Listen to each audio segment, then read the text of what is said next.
आपको दिखाने वाले हैं एक ऐसा किला जहां कोहिनूर हीरा रखा गया था और इसका इतिहास 250 प्लस साल से भी ज़्यादा पुराना है। इस किले की कहानी ऐसी है कि इस पर पूरी फिल्म बन सकती है। ये किला है गोबिंदगढ़ फोर्ट, अमृतसर। इस वीडियो में हम आपको इस किले का इतिहास, टिकट प्राइस, लोकेशन, पार्किंग और साथ ही एक्टिविटीज़ की भी जानकारी देंगे और अपना पूरा एक्सपीरियंस आपके साथ शेयर करेंगे, क्योंकि हो सकता है आप भी हमारी तरह गूगल रिव्यूज़ देखकर कंफ्यूज हों कि आपको यहाँ आना चाहिए या नहीं। क्या यहाँ आना सचमुच वर्थ इट रहेगा? इस वीडियो को पूरा देखकर आप इसका निर्णय खुद कर पाएंगे। तो स्वागत है आपका हमारे चैनल क्रेजी स्मार्ट ट्रिप्स के एक और नए वीडियो में। सबसे पहले आ गए हैं हम टिकट लेने।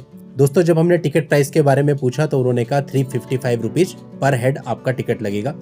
हमने 2 टिकट ले लिए। साथ ही उन्होंने हमें ऑफर दिया कि अगर आप गाड़ी लेना चाहते हैं यहाँ से फोर्ट तक तो 50 रुपीज पर पर्सन के हिसाब से एक्स्ट्रा पे करने होंगे।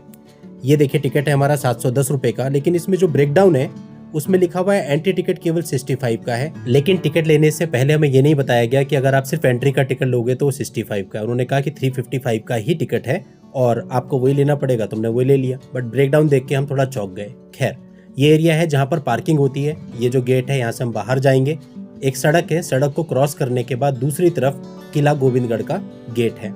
अगर आप अलग से व्हीकल लेते हैं तो यहाँ से आपको व्हीकल लेकर के जाएगा और किला गोबिंदगढ़ तक छोड़ेगा, लेकिन हम यहाँ के बारे में पता था कि ज़्यादा दूर नहीं है तो इसलिए हमने व्हीकल नहीं लिया। दोस्तों, यहाँ की टाइमिंग सुबह 10 बजे से रात के 10 बजे तक है, लेकिन यहाँ होने वाले 7D शो की टाइमिंग सुबह 10 बजे से रात के 8:30 बजे तक है। तो कोशिश कीजिए कि आप यहाँ 4-5 बजे तक शाम को आ जाएं ताकि आप इसे अच्छे से एक्सप्लोर कर पाएं। बाकी मंडे को आप अवॉइड कर सकते हैं क्योंकि मंडे को यहाँ पर काफ़ी सारे म्यूजियम और काफ़ी चीज़ें बंद रहती है अकॉर्डिंग टू ऑफिशियल वेबसाइट। खैर, हम लोग संडे को यहाँ पर आए थे। संडे को शाम को लगभग 4 बजे करीबन हम यहाँ पहुँचे हैं।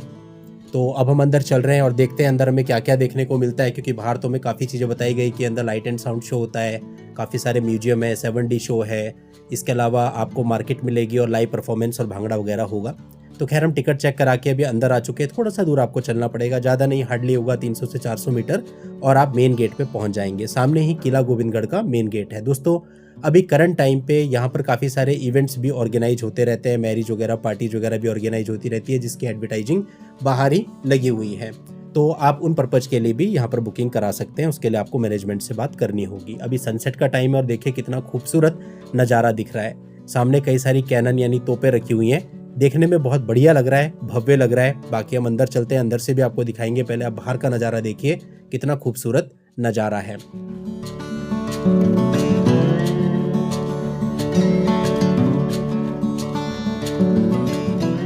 दोस्तों, इस किले का इतिहास भी उतना ही समृद्ध है, तो थोड़ा सा हम इसके इतिहास के बारे में जानते हैं ताकि हमें किला देखने में और मजा आए। दोस्तों, किला गोबिंदगढ़ अमृतसर का एक हिस्टोरिक एंड कल्चरल फोर्ट है जो आज एक हेरिटेज और एंटरटेनमेंट कॉम्प्लेक्स बन चुका है। अभी हम मेन गेट से अंदर आ गए हैं और देखिए सामने राइट हैंड साइड पे एक बेल लगी हुई है और एक गेट है। गेट में देखिए काफ़ी अच्छी नक्काशी हो रखी है और काफ़ी बड़ा गेट है और यहाँ पर भी कुछ प्रतिमाएं लगी हुई हैं। जो प्रतिमाएं हमने देखी तो हमें लगा कि यार बहुत बढ़िया प्रतिमाएं हैं, आपको भी दिखाते हैं। इस साइड अगर आप देखेंगे लेफ्ट हैंड साइड में यहाँ स्टैचूज बनी हुई हैं। दोस्तों, इसका जो एरिया है फोर्ट का, ये 43 एकड़ का एरिया है। हिस्ट्री 250 साल से ज़्यादा पुरानी है।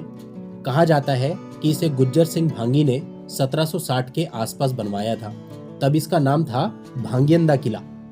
1805 के आसपास महाराजा रंजीत सिंह ने यह किला कैप्चर किया और इसका नाम बदलकर श्री गुरु गोविंद सिंह जी के नाम पर गोविंदगढ़ फोर्ट रखा गया। फोर्ट को स्ट्रॉन्ग मिलिट्री बेस बनाया गया। अब दोस्तों, यहाँ से हमें राइट साइड मुड़ जाना है, बोर्ड लगा हुआ था किले का, और सीधा सीधा पैदल चलना है। दोस्तों, यहीं पर ट्रेजरी यानी तोशाखाना बना और फेमस कोहिनूर डायमंड भी कुछ समय के लिए यहाँ पर रखा गया था। 1849 के बाद ब्रिटिश ने फोर्ट ले लिया, इसमें मॉडर्न चेंजेस किए। इंडिपेंडेंस के बाद इंडियन आर्मी के पास ये फोर्ट था और 2017 के आसपास पब्लिक के लिए फोर्ट ओपन किया गया। यहाँ देखिए कितना बढ़िया फाउंटेन लगा हुआ है एंट्री से पहले ही, बहुत बढ़िया है और इसका नाइट व्यू भी बहुत अच्छा है, वो भी हम आपको इसी वीडियो में दिखाएंगे। जो मेन गेट है वो सामने है, वहाँ पर 2 तोपें रखी गई हैं और उसके मध्य से होकर आपको आना होता है। तो दोस्तों, अभी हम अंदर आ चुके हैं। ये देखिए, ये अंदर का नज़ारा है, गेट से हम अंदर आ गए। यहाँ पर आपको ओपन प्रीमिसेस दिखेगा। राइट हैंड साइड में कुछ फंक्शन भी हो रहा था और यहाँ पे लिखा है केसरिया दरबार। अब यहाँ आके हम थोड़ा कंफ्यूज हो गए क्योंकि हमें पता नहीं चल पा रहा था हमें जाना किधर है, किसी भी तरह की गाइडेंस हमको नहीं मिल पा रही थी। तो हमने सोचा चलिए पहले 7D शो देख लेते हैं, उसके बाद बाकी देखेंगे। तो किसी तरह से पूछते पूछते हम 7D शो की तरफ बढ़े। तो किसी ने हमको बताया कि भाई 7D शो पीछे की तरफ होता है, शेर पंजाब करके वहाँ पे, आप वहाँ चले जाइए, वहाँ पे 7D शो होगा। तो सबसे पहले हम यहाँ 7D शो देखने के लिए जा रहे हैं। देखिए बोर्ड लगा है शेर पंजाब। काफ़ी मशक्कत के बाद, कई लोगों से पूछने के बाद हमें रास्ता पता चला कि यहाँ पे रास्ता है। यहाँ पर मैनेजमेंट को एटलीस्ट कुछ साइन बोर्ड्स लगाने चाहिए या कोई गाइड हो बताने के लिए, क्योंकि अगर कोई इतना महंगा टिकट ले रहा है तो एटलीस्ट उसको गाइडेंस तो चाहिए, उसे जाना क्या है, करना क्या है।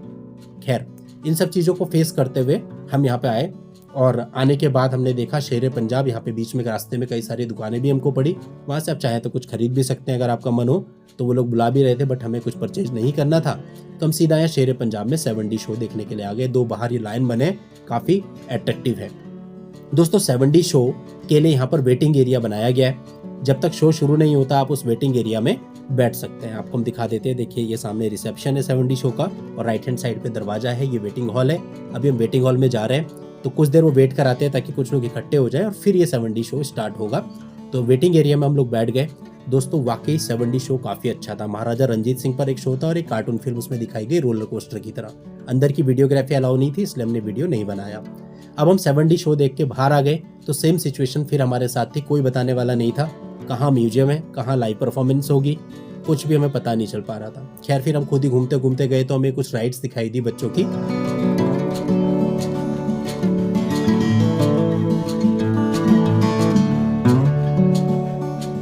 अभी भी अब तक हमें कोई गाइडेंस नहीं है कि हमें जाना कहाँ पर है, तो हम अपनी मर्जी से आगे पीछे हो रहे थे कि भाई कुछ दिख जाए, और इसी प्रकार से हमारा काफी समय चला गया। फिर हमें पता चला सामने की तरफ पगड़ी म्यूजियम है। पूछ के किसी तरह से हम यहाँ पगड़ी म्यूजियम में पहुंचे। दोस्तों ये पगड़ी म्यूजियम के अंदर आपको डिफरेंट पगड़ियाँ देखने को मिलेंगी, अलग अलग टर्बन्स, पंजाब का कल्चर आपको देखने को मिलेगा और वाकई ये पगड़ी म्यूजियम वर्थ है। अगर आपने टिकट के ब्रेकडाउन को ठीक से देखा होगा तो वहां पर पगड़ी म्यूजियम का टिकट अलग से लिखा हुआ था 15 रुपए पर पर्सन। इस म्यूजियम को अगर आप अच्छे से एक्सप्लोर करोगे तो आपको 15 से 20 मिनट का टाइम लगेगा। ज़्यादा बड़ा म्यूजियम नहीं है, एक हॉल है, लेकिन बहुत वैरायटी की पगड़ीज यहाँ पर दिखाई गई हैं। इसके अतिरिक्त बाहर टिकट काउंटर पे हमें बताया गया था कि अंदर आपको वारफेयर म्यूजियम और तोशा खाना भी देखने को मिलेगा। आज संडे है तो आप दोनों देख सकते हो, लेकिन दोस्तों तोशा खाना और वारफेयर म्यूजियम दोनों ही बंद थे, जबकि ऑफिशियल वेबसाइट के अनुसार केवल मंडे को बंद रहते हैं, संडे को ओपन रहते हैं, और टिकट देते वक्त भी उन्होंने यही कहा था।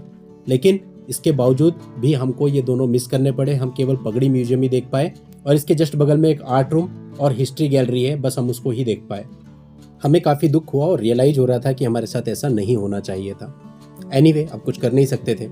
दोस्तों हमने अमृतसर के डिफरेंट प्लेसेज पर, जैसे गोल्डन टेम्पल, दुर्गियाना मंदिर, Attari Wagah border, BSF museum, माता लाल देवी भवन, हर जगह पर डिटेल्ड वीडियो बना करके अमृतसर ट्रैवल गाइड नाम की प्लेलिस्ट में अपलोड किए हुए हैं। आप वहां जा करके उन सारे वीडियोज को देख सकते हैं। साथ ही इस वीडियो के एंड में अमृतसर ट्रैवल गाइड नाम की प्लेलिस्ट का लिंक भी आपको एंड स्क्रीन पे मिल जाएगा, वहां जाके भी आप अमृतसर के सारे प्लेसेज देख सकते हैं।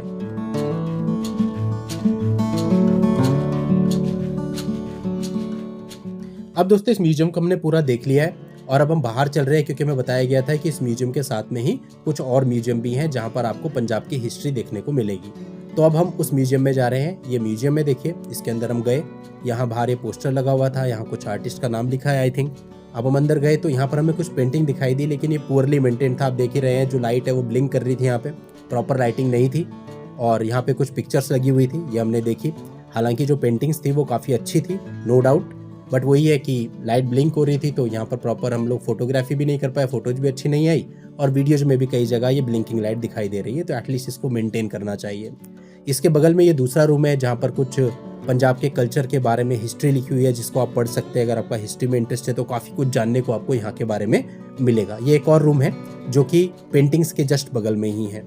तो एक म्यूजियम हमने ये देखा जहाँ पे पेंटिंग्स और ये हिस्ट्री हमको देखने को मिली। ये पगड़ी म्यूजियम के जस्ट बगल में ही था।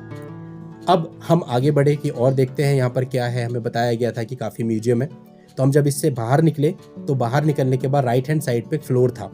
हम उस फ्लोर पे चले गए क्योंकि वहाँ पे हमें ओपन एरिया दिखाई पड़ रहा था। तो हमने सोचा कि देखते हैं कि यहाँ पर क्या क्या है, यहाँ से हमें दिखाई देगा फोर्ट है। तो जब हम इस छत के ऊपर गए तो यहाँ जाने पे हमें एक चीज़ पता चली कि जो फोर्ट है बहुत ज़्यादा बड़ा नहीं है। जैसे जनरली आप लोगों ने अगर राजस्थान के कुछ फोर्ट्स देखे हो या और जगह के देखे हो तो काफ़ी बड़े बड़े फोर्ट होते हैं, वैसा नहीं है। इतना एरिया है कि आप पैदल बहुत आसानी से घूम सकते हैं। और आगे जाके हम इस प्रीमिसेस को देखना चाहते थे कितना बड़ा है, तो हमने पूरा 360 डिग्री देखा, तो हमें पता चला है फोर्ट के कंस्ट्रक्शन के अलावा ये ग्राउंड भी है, मैदान है।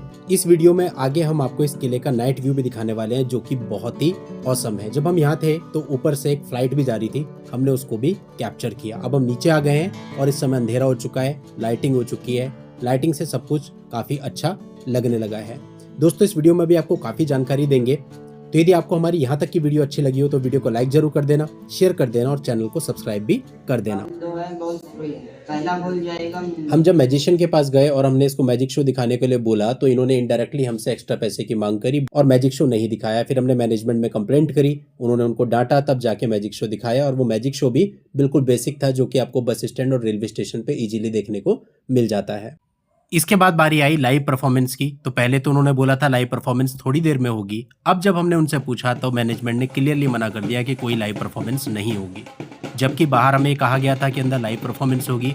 और इन्हीं सब वजहों से हमने टिकट परचेज किया था। इसके बाद आप ये डमी देख रहे हैं, हॉर्स के और एलिफेंट के डमी भी यहाँ पे थे, जो कि काफ़ी अट्रैक्टिव थे।